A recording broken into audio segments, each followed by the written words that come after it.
हम अपने IGNOU assistant registrar की सीरीज़ में आज बात करेंगे लोक प्रशासन सिद्धांत की, जो हमारा नेक्स्ट टॉपिक है इस सिलेबस में। उसके बाद हम संगठन इसमें हम पहले बात करेंगे संगठन का सिद्धांत।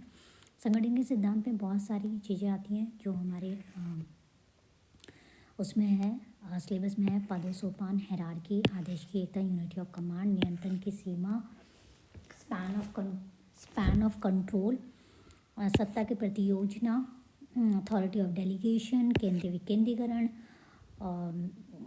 सेंट्रलाइजेशन, डिसेंट्रलाइजेशन, कोऑर्डिनेशन, समन्वय, और भी बहुत सारी चीज़ें उनकी भी हम बात करेंगे।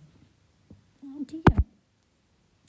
इसके बाद पर इससे पहले हम संगठन के सिद्धांत की बात करें, पहले हमें पता होना चाहिए कि संगठन है क्या।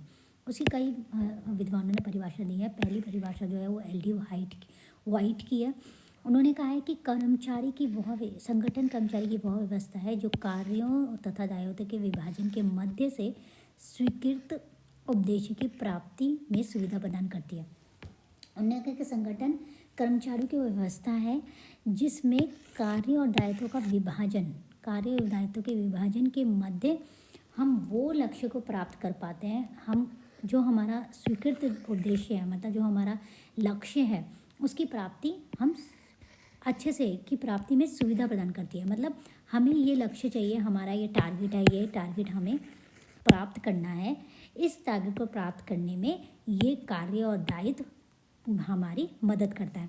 अगर हम अपने कार्यों और अपने दायित्वों का सही से निर्वाह करेंगे, इनका सही विभाजन करेंगे, तो हम अपने लक्ष्यों को सुविधाजनक और जल्दी प्राप्त कर सकेंगे।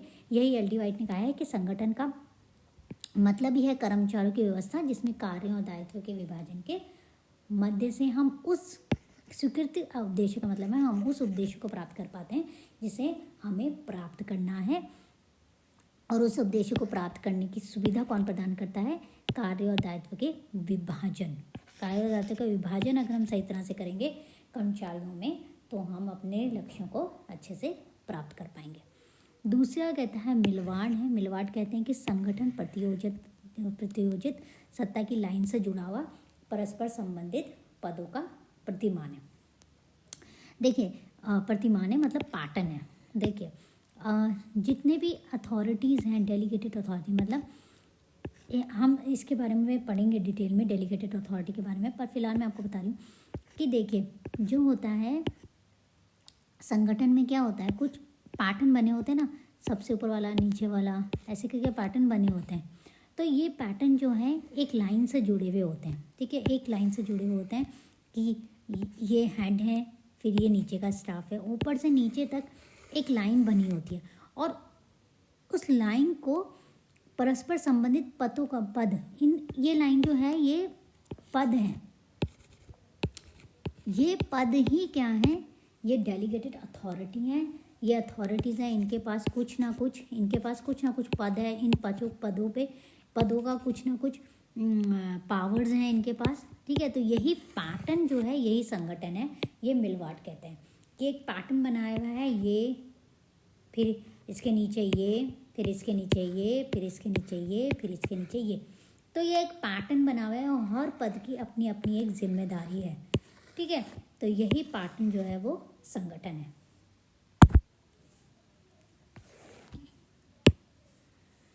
आगे फिफ्नर की एक परिभाषा है। फिफ्नर कहते हैं संगठन में व्यक्ति का व्यक्ति से, समूह का समूह से इस प्रकार संबंध जोड़ा जाता है कि ठीक प्रकार से श्रम विभाजन हो सके। देखिए, अगर कोई एक मैन्युफैक्चरिंग कंपनी है, वो कुछ बनाती है, ठीक है, कुछ व्यक्ति उसमें काम करते हैं, तो इनका आपस में संबंध, फिर मैन्युफैक्चरिंग के बाद अगर पैकेजिंग है, फिर डिस्पैच है, इनकी टीम बनाई हुई है। ठीक है, मैन्युफैक्चरिंग के व्यक्तियों की टीम है, ऐसी इसमें भी व्यक्ति हैं, इनकी भी टीम है, ऐसी इनकी व्यक्ति हैं, इनकी टीम है। तो व्यक्ति का व्यक्ति के साथ संबंध जोड़ता है और समूह का समूह के साथ संबंध जोड़ता है। ये व्यक्तियों से बना समूह, ये समूह का समूह से। अगर इनका सही तरह से श्रम विभाजन किया, सही तरह से इनका वर्क एलोकेशन किया जाए, सही तरह से इन्हें काम दिया जाए, सही तरह से काम लिया जाए, तो वो कहलाता है संगठन। फॉर्मल वे, प्रॉपर फॉर्म में काम किया जा रहा है। ठीक है, व्यक्तियों का व्यक्ति से, मैन्युफैक्चरिंग में कर रहे हैं या पैकेजिंग में जो लोग हैं या डिस्पैच में जो लोग हैं, उनका आपस में संबंध, और इन इन इन व्यक्तियों से जुड़ के जो टीम बन रही है उनका भी आपस में संबंध जोड़ता है, और संबंध जोड़ता है संगठन। किस लिए? जिससे ठीक प्रकार से श्रम का विभाजन किया जाए, जिससे कि सही तरह से जो वर्क एलोकेशन है वो सही तरह से हो सके, या कहेंगे मैं डिवीज़न ऑफ लेबर, श्रम विभाजन माने जो सबको अपना अपना काम दिया गया है वो सब अपना अपना काम सही ढंग से करेंगे, उसे ही कहते हैं संगठन। ये इसका मैन्युफैक्चरिंग का काम है, इनका पैकेजिंग काम है, डिस्पैच का काम है। इन लोगों में आपस में संबंध जोड़ा हुआ है। ऐसा नहीं कि पैकेजिंग अपना ही कुछ कर रही है, डिस्पैच अपना ही कुछ कर रही है, मैन्युफैक्चरिंग अपना ही कुछ कर रही है। इनका आपस में संबंध होना चाहिए, एक तालमेल होना चाहिए समूह का समूह से, और जो अंदर भी जो काम कर रहे हैं उन व्यक्तियों को भी आपस में संबंध होना चाहिए, एक तालमेल होना चाहिए, तभी कहलाता है वो संगठन। गुलिक लूथर क्या कहते हैं? वो कहते हैं संगठन, ये हम पहले भी हमने पोस्ट कॉपी में देखा था ये डेफिनेशन, कि संगठन सत्ता की वह औपचारिक संरचना है जिसके मध्य से परिभाषित उद्देश्य के लिए कार्य संबंधी प्रयोग को व्यवस्थित, परिभाषित, संयोजित किया जाता है। देखिए, वो एक औपचारिक संरचना है। मैं ऊपर बता ही चुकी हूँ कि ये औपचारिक है ना। ये एक समूह बांटा हुआ है, ये एक औपचारिक है जिसमें लिखा पढ़ी होगी, ये एक टीम काम कर रही है, इनके ऊपर एक प्रोजेक्ट हेड होगा, ठीक है, जो रिस्पॉन्सिबल होगा, फिर नीचे क्लर्कियल स्टाफ होगा, लेबर होगा, ठीक है। तो एक औपचारिक संरचना, एक फॉर्मल स्ट्रक्चर है, ये एक स्ट्रक्चर है जिस पे सबको काम करना है, ठीक है। और हर स्ट्रक्चर की, हर पद की अपनी एक अपना एक पावर है, अपनी एक परिभाषा है। जैसे प्रोजेक्ट हेड की अपनी एक परिभाषा है कि उसको क्या क्या काम करना है, उसे प्लान करना है, उसे टारगेट सेट करने हैं, उसे इम्प्लीमेंट करना है, उसे लागू करने हैं, उसको योजना बनानी है, उसको लक्ष्य तय करने हैं और उसको लागू करना है। ये सब काम प्रोजेक्ट हेड का है, उसको सबको देखना है, ठीक है। लेबर का काम है कि जो उसे काम दिया गया है वो काम, वो पैकेजिंग का काम है, जो मैन्युफैक्चरिंग का काम है, डिस्पैच का काम है, वो सही से करे। तो ऑर्गेनाइज ढंग से करना, उन सब के कामों की डेफिनेशन होना, और उन्हें एक जगह पे होना। जैसे मैन्युफैक्चरिंग अलग जगह पे, पैकेजिंग अलग जगह से, डिस्पैच अलग जगह पे, ठीक है। इनको सबको एक जगह लाना, एक अथॉरिटी के नीचे लाना ही संगठन है। ये कहते हैं गुलिक लूथर। अच्छा, आगे जब हम बात करेंगे संगठन के सिद्धांत की, तो हमें क्या करना है, हमें संगठन के सिद्धांत में दो पक्षों को पहले पढ़ना पड़ेगा, तब हम उनके सिद्धांत के बारे में पढ़ सकेंगे। दो पक्ष जो हैं, ये हैं परंपरावादी और मानव व्यवहारवादी पक्ष, ठीक है। तो संगठन के सिद्धांतों की बात करें तो इसका बहुत सारा इतिहास है, बहुत सारे बातें बोली गई हैं इसके बारे में। इन सिद्धांतों में बहुत सारे सिद्धांत हैं, पर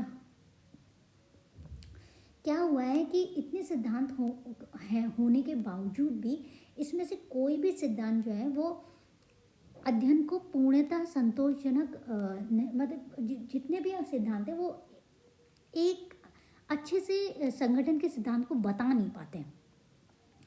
पर अगर देखा जाए इन सिद्धांतों को, तो इनको दो पक्षों में रखा जा सकता है, परंपरावादी और मानव व्यवहारवादी।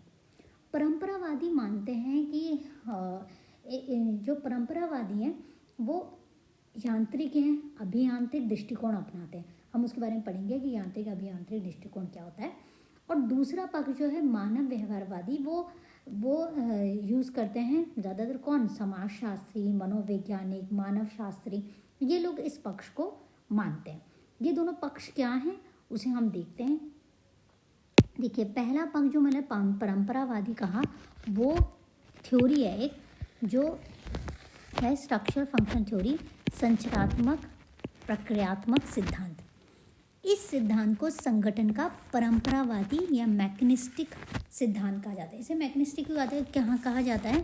क्योंकि इस सिद्धांत के अनुसार एक औपचारिक ढांचा है जो कुछ स्वीकृत नियमों के अनुसार बनाया जा सकता है, जैसे कि किसी भवन का नक्शा वास्तुकार द्वारा कुछ नियमों के अनुसार बनाया जाता है। देखिए क्या होता है, अगर एक बिल्डिंग बननी है तो उसका पहले एक डिज़ाइन बनाया जाएगा, है ना।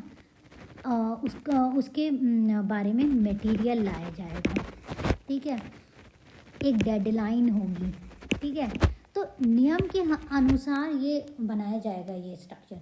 तो परंपरावादी भी कहते हैं कि जो भी संगठन है वो नियम के अनुसार चलता है, ठीक है। और ये मानव को क्या मानते हैं? ये मानते हैं मानव जो है वो एक यंत्र है, वो उसे एक मशीन मानते हैं, ठीक है। ऐसा ही एक उदाहरण है कि संयुक्त राज्य अमेरिका में संगठन इंजीनियर या संगठन चार्ट तैयार करने का व्यवसाय करते हैं। साउथ अमेरिका में एक संगठन इंजीनियर है, मतलब जो क्या करेगा, नियमानुसार एक चार्ट तैयार करेगा कि इस हिसाब से आपका संगठन होना चाहिए। वो आपको बताता है कि ये आपके संगठन में होना चाहिए, ऐसे होना चाहिए, ठीक है। वो एक नियमावली बनाता है उनके लिए, बिजनेस के लिए, ठीक है। तो जो ये मानता है कि नियमानुसार होना चाहिए, जो ये मानता है कि जो मनुष्य वो एक मशीन है जिसका काम है आउटपुट देना, प्रोडक्शन देना, जिसका काम है पैसा बनाना, ठीक है। मनी से रिलेटेड है, जो मनी से रिलेटेड है, बस वो इंसान को इंसान ना मान के बस मानते हैं वो एक मशीन है और उसका काम है प्रोडक्शन करना। वो कौन है? संरचनात्मक प्रक्रियात्मक सिद्धांत, ये मानते हैं, जिसको हम परंपरावादी या मैकेनिस्टिक सिद्धांत भी कहते हैं। दूसरा जो है मानव व्यवहारवादी। मानव व्यवहारवादी में जो है वो आते हैं सामाजिक मनोविज्ञान सिद्धांत, क्योंकि इसको सामाजिक मनोविज्ञान सिद्धांत भी कहेंगे, साइकोलॉजिकल। क्योंकि मैंने क्या बोला, मानव व्यवहारवादी कौन इस दृष्टिकोण को प्रमुखता से किनका योगदान है? वो है समाजशास्त्री, मनोवैज्ञानिक, मानवशास्त्री। तो इसीलिए इस थ्योरी को नाम दिया गया है सामाजिक मनोवैज्ञानिक सिद्धांत। 20वीं शताब्दी के चौथे दशक में परंपरावादी सिद्धांत का घोर विरोध किया गया, क्योंकि जैसे मैंने कहा वो मानव को मशीन मानते थे, तो उनका विरोध हुआ और अनेक आंदोलन हुए इस विचारधारा के कारण। क्योंकि जो परंपरावादी दृष्टिकोण के संगठन की सीमित अर्थों में लेता है, वो संगठन को बहुत ही सीमित अर्थों में लेता है। सीमित अर्थों में कैसे लेता है कि वह संगठन को अमानवीय बनाने के विरोध था। ये जो लोगों का विरोध था वो किसका था कि संगठन जो है को अमानवीय, मतलब उसका मानवीय माना ही नहीं। वहाँ के जो लोगों को है उनको मशीन माना है, उनको मनुष्य माना ही नहीं है। मनुष्य को मशीनों के पूज्य समझने की वजह से इस परंपरावादी का विरोध हुआ। हर्बर्ट ए साइमन ने संगठन के सिद्धांतों की कड़ी आलोचना करते हुए कहा कि ये केवल कहावतें हैं जिनको वैज्ञानिक दृष्टि से कभी परखा नहीं गया है। उन्होंने कहा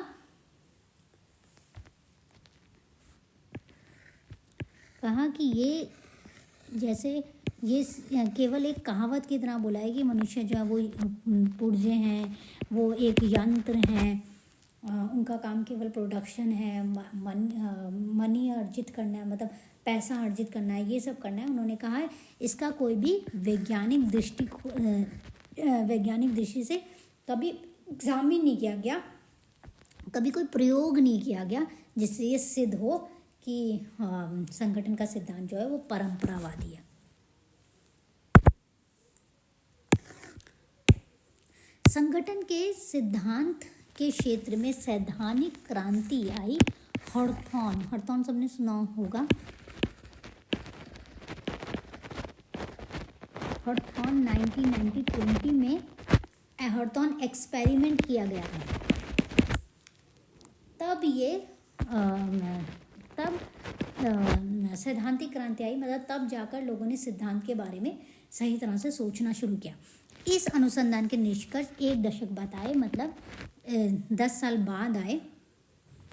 एल्टन मेयो तथा उसके सहयोगी, जिनके द्वारा प्रयोग किए गए संगठन तथा प्रबंधन के क्षेत्र में 2 महत्वपूर्ण योगदान दिए गए।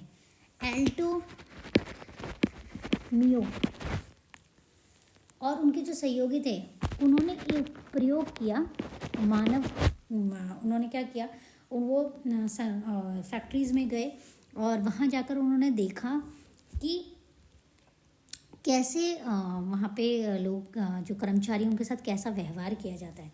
उस पर उन्होंने एक्सपेरिमेंट किया, अपना रिसर्च किया। तो उसमें 2 महत्वपूर्ण योगदान थे उनके। एक था अभिकरण विषयक भौतिक अथवा इंजीनियरिंग दृष्टिकोण को चुनौती। उन्होंने मोटिवेशन या इंजीनियरिंग के दृष्टिकोण को चुनौती दी। उन्होंने कहा कि जो मनुष्य है वो कोई मशीन नहीं है, उसमें भी भावनाएं हैं, ठीक है। उसको भी कभी मन करता है, कभी मन नहीं करता है, ठीक है। संगठन के दूसरा उन्होंने कहा कि संगठन के संरचनात्मक हायरार्किकल अप्रोच का प्राथमिक वास्तविक प्रहार किया। उन्होंने हायरार्किकल अप्रोच पर प्रहार किया। उन्होंने कहा, हायरार्किकल क्या होता है, एक ऊपर होता है, फिर उसके नीचे होता है, फिर उसके नीचे होता है, फिर उसके नीचे होता है, ठीक है। तो उन्होंने इसका विरोध किया, या कहें इस पर प्रहार किया। प्रहार कैसे किया? उन्होंने बोला कि ऐसा नहीं है कि ये हेड है, ये इससे काम कराएगा, इस पे जैसा भी चाहे इसके साथ व्यवहार करेगा, ऐसा नहीं होगा। इसके पास, ऊपर वाले के पास पावर है तो इसका मतलब नहीं वो नीचे वाले को एक्सप्लॉइट करेगा। तो पावर है तो इसका मतलब ये नहीं कि वो नीचे वाले को एक्सप्लॉइट करेगा।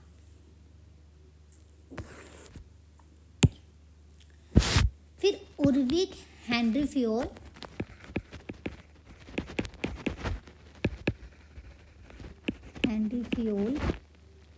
टेलर, गिलोबी, इन सभी ने अपनी अपनी तरह के सिद्धांत दिए, ठीक है। फ्रेडरिक टेलर ने एक बुक लिखी है, वैज्ञानिक प्रबंधन के सिद्धांत। उन्होंने इस पे सिद्धांत दिया। उन्होंने साइंटिफिक मैनेजमेंट की बात की और इन्हें फादर ऑफ साइंटिफिक मैनेजमेंट भी कहा जाता है, फिर टेलरिज्म जिसको बोला जाता है, ठीक है। फिर आर्थर गुलिक और लिंडर उर्विक ने एक पेपर निकाला जिसे papers of science end of administration कहा जाता है 1997 में, जिसमें उन्होंने प्रशासन विज्ञान में अनुपम योगदान दिया। उन्होंने जो एडमिनिस्ट्रेशन साइंस है उसके बारे में कहा, ठीक है। फिर इसमें प्रशासन के सिद्धांतों का इनके पेपर में प्रशासन के सिद्धांतों का एक समरी दी गई, एक सार दिया गया। इसमें दावा किया गया कार्यकुशलता निवित लोक प्रशासन एक विज्ञान बन सकता है। अगर कार्यकुशलता, अगर अच्छी तरह से काम किया जाए या अच्छी स्किल्ड हो हम, तो एक नए लोक प्रशासन का मतलब एक नए लोक प्रशासन, निवेदित लोक प्रशासन एक विज्ञान बन सकता है। मतलब एक नया जो लोक प्रशासन है वो एक तरह का साइंस बन सकता है। क्योंकि मैंने भी बताया उन्होंने प्रशासन विज्ञान में योगदान दिया है, इसलिए उन्होंने लोक प्रशासन को विज्ञान कहा है। तो उन्होंने कहा कि अगर इसमें कार्यकुशलता पे अच्छी तरह से ध्यान दिया जाए तो लोक प्रशासन को भी एक विज्ञान बनाया जा सकता है। किसने कहा? लूथर गुलिक और उर्विक ने, जिनका पेपर था papers of science of administration, उसमें ये बात कही गई। तो अभी तो फ़िलहाल यहीं तक हमने देखा, संगठन की थ्योरीज देखी, जिसमें हमने देखा उनके संगठन के सिद्धांत के पक्ष देखे। आगे चल के हम संगठन के सिद्धांत देखेंगे, जिसमें हम सबसे पहले जो है वो पदसोपान देखेंगे कि हायरार्की के बारे में क्या कहा गया है। एक बात और बताती हूँ आपको, फिफ्नर, जिन्हें हिंदी में बोलते हैं फिफ्नर, इनकी भी एक बुक है प्रशासनिक संगठन। इन्होंने भी इसमें सिद्धांत दिए हैं। प्रशासनिक संगठन में भी इन्होंने भी सिद्धांतों के बारे में बात की है। ये बताया है कि उसमें क्या क्या कमियां होती हैं, क्या क्या तकनीकी की कमी होती है उसमें, उन्होंने ये सब उस बुक में बताया है। आगे चल के हम देखेंगे इस बुक के बारे में भी बहुत कुछ होगा, और बुक्स के बारे में बहुत कुछ होगा। और जो हमारा टाइटल्स हैं संगठन सिद्धांत में, पदों सोपान और ये सारे टाइटल्स, इनके बारे में हम विस्तृत रूप में पढ़ेंगे। तब तक आप इस चैनल को सब्सक्राइब कीजिए, जिससे मेरी नई वीडियोस आपको मिलती रहें। इसे पसंद आया तो लाइक कीजिए और दूसरों के साथ शेयर कीजिए। उधर एक बेल है, मैंने बेल सही से नहीं बनाई होगी, एक बेल है, उसे प्लीज़ क्लिक कर दीजिए, जैसे कि आप ये सब्सक्राइब के बगल में होती है ये बेल। अगर आप इसको क्लिक करेंगे तो आपको नोटिफिकेशन मिलता रहेगा मेरी नई वीडियोस का। मैं कोशिश कर रही हूँ कि रोज़ वीडियोस डालूँ, जिससे कि ये जल्दी ये आपका सिलेबस कंप्लीट हो। और 24 जनवरी को आपका पेपर है, वो पेपर आपका अच्छे से हो जाए और सक्सेसफुल हो जाए। तो थैंक यू फॉर लिसनिंग। और अगर आपको कुछ सही ना लगे या कुछ और इसमें ऐड कराना चाहते हैं तो प्लीज़ कमेंट करके मुझे बताइए।